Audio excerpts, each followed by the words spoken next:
Península del Turia, forestalmente es el río, y luego tiene varias zonas forestales. Una es la Vallesa, otra es Les Rodanes, que está en Vilamarchant. Sí. Y otra es el Palmerar La Pea, que es esto de aquí, que esta es zona de escarpadas, de bosque muy perjudicado, muy quemado. Hemos visto antes incendio, hay también otro, todos los años hay pequeñitas zonas que se van quemando. Y sobre todo también, pues tiene muchas casitas, y esto lo que va a perjudicar es la hora de las especies exóticas. Vamos a ver chumberas, vamos a ver enredaderas, de esto de jardinería, bueno, seguramente veremos bastantes cosas por ahí, ¿veis? Que no son de la zona, quiere decir. Claro que la gente las planta, se va escampando. No debía ser. Y bueno, entonces nosotros lo que vamos a hacer es potenciar el bosque de Carrascas, que es el bosque la vegetación potencial de la zona, con el compañero Alex, que todos los años recoge pues un montón de bellotas. Entonces nada, él que nos explicará cómo plantarlas y cómo seleccionar las mejores. ¿Hay bellotas ya? ¿Van a poder recoger por el suelo? No, Llevan ellos. Están aquí en el capazo. Son batallas de las que hay. Si las plantamos todas, plantaríamos lo menos 500 árboles. Yo es que no he encontrado de Más. mujer se me he traído. O más.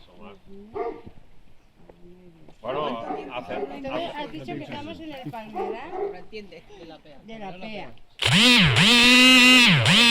De Villamarchant. Estás en tu pueblo, Amparo. Claro, Presumes, pues. claro. Presume. Bueno, Sí, sí. entonces claro. atender lo que voy a decir, por favor. A ver, venga. Entonces, la bellota hay que ponerla siempre horizontal. Hay que hacer un agujero de unos 8 o 10 centímetros para que los roedores y los jabalíes se les haga difícil la cosa, y las heladas, los 3 primeros centímetros, las heladas, van a haber heladas en enero y en febrero, para que no se hielen la bellota. Luego, la parte posterior, la bellota siempre hay que ponerla horizontal. La parte posterior se hace siempre un poquito de moho, eso con el pantalón y algo así, o con la chaqueta hay que quitárselo, porque ese moho lo que hace es pudrir la bellota. Bueno, después, una vez se ha hecho el agujero de 8 o 10 centímetros, lo que hay que hacer es ponerla en el fondo. Si veis que hay piedra, no insistir y ir a otro lado, espaciados de unos 4 metros, y procurar no plantar donde ha plantado el otro, en el mismo sitio. Lo mejor sería ir todos en una línea y avanzar todos, poco a poco. Pues dila tú la línea. Pero como somos 20, no somos muchos, pues bueno. Entonces, una vez ponéis la bellota dentro de la tierra, al fondo del agujero tapáis. Cuando tapáis, no presionar nunca con el pie, porque si se ponen piedrecitas entre medio, que siempre hay, lo que hace es romper la cutícula de la bellota.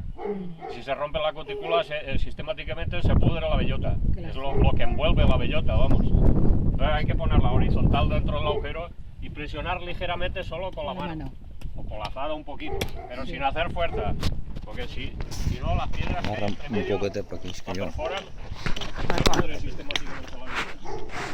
Ya está, más o menos es eso.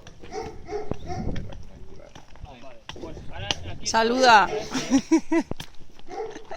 y nada más. Vamos, donde dejamos eso ya. Para vosotros. Siempre una por agujero, siempre una, porque una es un árbol. Si metéis 2, se hace la competencia una a la otra, y ni va una ni va la otra. Siempre una. pero